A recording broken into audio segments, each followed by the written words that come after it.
પોરબંદર સહિત ગુજરાતમાં સવારે 8 થી રાત્રે 8 દરમિયાન ભારે વાહનોને પ્રવેશ બંધી હોય છે, ત્યારે પોરબંદરની અંદર ભારે વાહનો, ભારે ટ્રકો, ઓવરલોડ ટ્રકો બેફામ માટેલા સાનની જેમ દોડે છે અને અકસ્માત નોતરે છે. છતાં અહીંયા જિલ્લા ટ્રાફિક પોલીસ કે જિલ્લા કલેક્ટર કોઈ પણ જાતની કાર્યવાહી કરતા નથી, જેને કારણે અનેક નિર્દોષ લોકો મોતને ઘાટ ઉતરે છે અને અગાઉ અનેક અકસ્માતો થઈ ચૂક્યા છે અને લોકો સ્થળ ઉપર મરણ પામ્યા છે. એ રેકોર્ડ ઉપર છે. છતાં પણ ટ્રાફિક પોલીસ કે જિલ્લા કલેક્ટર આની કોઈ દરકાર લેતા નથી, જેને કારણે લોકોને ખૂબ જ સહન કરવું પડે છે. જ્યારે નાના ટુ વ્હીલર ચાલકો સિટીની અંદર ટ્રિપલ સવારીમાં પકડાય તો આ જ ટ્રાફિક પોલીસ એમને દંડ કરે છે.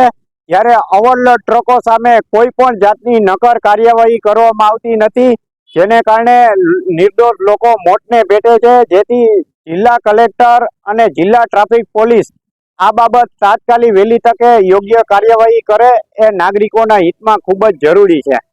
બહારથી પ્રવાસીઓ, ટુરિસ્ટો મોટી સંખ્યામાં મહાત્મા ગાંધીજીનું જન્મસ્થળ હોવાથી આવે છે, ત્યારે એની બસોને બારોબાર અટકાવી દેવામાં આવે છે અને આને પીળો પરવાનો ટ્રક ચાલકોને આપ્યો હોય તેમ આ ટ્રક ચાલકો બેફામ સિટીની અંદર દોડે છે.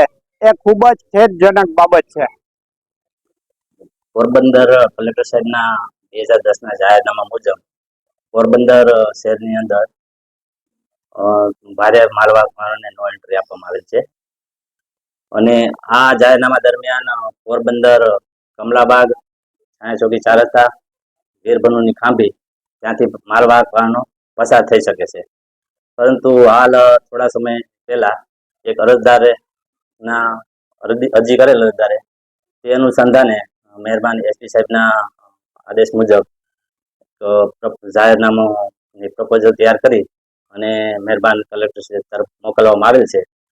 અને ત્યાં જે કમલાબાગ સર્કલ, વીરભનુની ખાંભી, છાયા ચોકી, 4 રસ્તા પર સાસવારે અકસ્માતનો બનાવ બનતા હોય, જેથી આ જાહેરનામું જે અરજદારે રજૂઆત કરી યોગ્ય છે અને જાહેરનામા માટે પ્રપોઝલ તૈયાર કરે છે અને મહેરબાન કલેક્ટર તરફથી જાહેરનામું પ્રેષિત કરવામાં આવે ત્યાર પછી આ જાહેરનામાનું સખ્તપણે અમલ કરવામાં આવશે અને પાલન કરવામાં આવશે.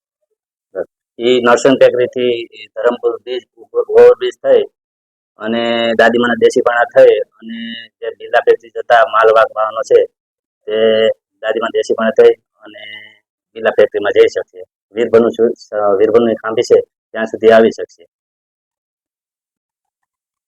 પોરબંદર શહેરમાં ભારે વાહનોના પ્રવેશબંધી બાબતે અગાઉથી જુદા જુદા સમયે જાહેરનામા બહાર પડેલા છે અને તેનો અમલ પણ ચાલુ છે. છેલ્લા ઘણા સમયથી આ જાહેરનામા સુધારો કરવા માટે અમને રજૂઆત મળી છે. ખાસ કરીને ભારે વાહનોના કારણે અકસ્માત અને અકસ્માતના કારણે કદાચ નુકસાન પણ થાય, તેને ધ્યાનમાં લઈને હાલમાં જ પોલીસ અધિક્ષકશ્રી તરફથી અમને આ જાહેરનામામાં ફેરફાર કરવા માટેની દરખાસ્ત મળી છે. દરખાસ્તની વિગતો ધ્યાને લઈ એમાં લોકોની સુરક્ષા અને સલામતીને ધ્યાને લઈ જે કંઈ સુધારા કરવા પાત્ર થશે એ કરવામાં આવશે અને એ પ્રમાણે નવું જાહેરનામું બહાર પાડવામાં આવશે.